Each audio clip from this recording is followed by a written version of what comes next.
Assalomu alaykum. Bugun sizlarga vitamin B1 ya'ni tiamin haqida batafsil lekin juda sodda tilda tushuntirib bermoqchiman. Vitamin B1 nima? Vitamin B1 bu oltin gurt tutuvchi, suvda eriydigan vitamin bo'lib, odam organizmida sintez qilinmaydi.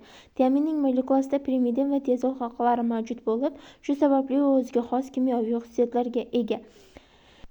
Yana bir muhim jihat, agar odam ko'p uglevod iste'mol qilsa, uning organizmi ko'proq tiaminga muhtoj bo'ladi. Kunlik ehtiyoji qancha? Kattalar uchun kuniga taxminan 1-1,5 mg, bolalar uchun esa 0,4-1,3 mg tashkil qiladi. Vitamin B1 qayerlarda uchraydi? Vitamin B1 ning asosiy manbalari don mahsulotlari va yormalar, dukkaklilar, ya'ni loviya, mosh, no'xat va go'sht tarkibida uchraydi. Vitamin B1 ning organizmdagi vazifalari. Tiamin organizmda TPP ko'rinishida uchraydi, ya'ni uning vazifasi alfa-ketoglutarат dehidrogenaza, ya'ni limon kislotasi siklida juda muhim ahamiyatga ega. Keyingi jarayonimiz bo'layotgan bo'lsa, uglevodlarning parchalanishi, ya'ni glyukozadan energiya olish uchun tiamin juda zarur hisoblanadi. Agar tiamin yetishmasa, glyukoza to'liq parchalanmaydi va natijada laktat ko'payib, laktik atsidoz kasalligi yuzaga kelishi mumkin. 1000 kilokaloriya uglevod uchun 0,5 mg tiamin kerak bo'ladi ekan. Keyingi jarayonimiz esa transketalaza, ya'ni HMP yo'li hujayra energiyasida nukleotidlar sintezida katta ishtirok etadi. Bu fermentlar energiya ishlab chiqarish uchun juda muhim hisoblanadi. Piruvat dehidrogenaza piruvatni asetil-CoAga aylanishda muhim ahamiyatga ega. Ya'ni o'sha TPP tiamin pirofosfat koenzimiga aylanadi. Ya'ni bu jarayonlarda juda ham muhim ahamiyatga ega hisoblanadi. Keyingi bosqichimiz tiamin yetishmovchiligi hisoblanadi. Asosan alkogolizm eng asosiy sabab hisoblanadi. Yomon ovqatlanish, surunkali diareya, malabsorpsiya holatlarida bo'lishi mumkin. Endi uning kasalliklariga, ya'ni beri-beri kasalligi.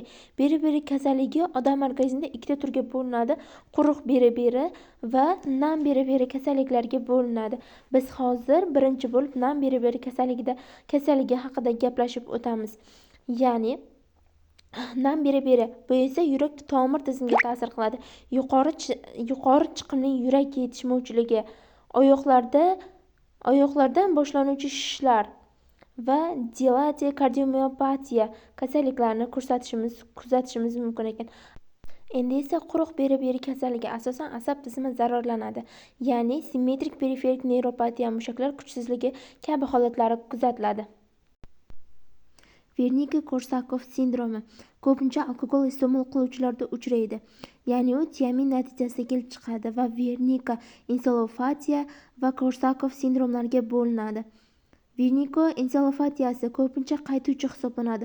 Oftalmoplegiya ko'p hollarda 6-nervning zararlanishi natijasida kelib chiqadi. Ataksiya va aqlning chalkashishi kabi holatlar kuzatilishi mumkin ekan. Ya'ni ikkinchisi esa Korsakov sindromi ko'pincha hollarda esa qaytmaydi.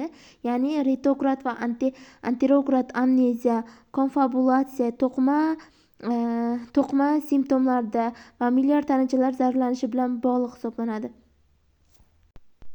Tiamin piruvat dehidrogenaza, alfa-ketoglutarат dehidrogenaza va transketalaza kabi mahsulotlarning hosil bo'lishi uchun zarur hisoblanadi va yetishmovchiligi natijasida laktik atsidoz kasalligi kelib chiqadi. Diagnostikasi eritrosit transketalaza faolligining pasayishi hisoblanadi va biokimyoviy jihatdan TPPga magniy 2+ tuzlarini qo'shgan vaqtimizda piruvat dekarboksilaza uchun koenzimlar hosil bo'ladi.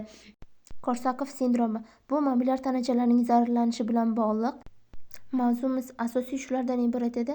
E'tiboringiz uchun rahmat.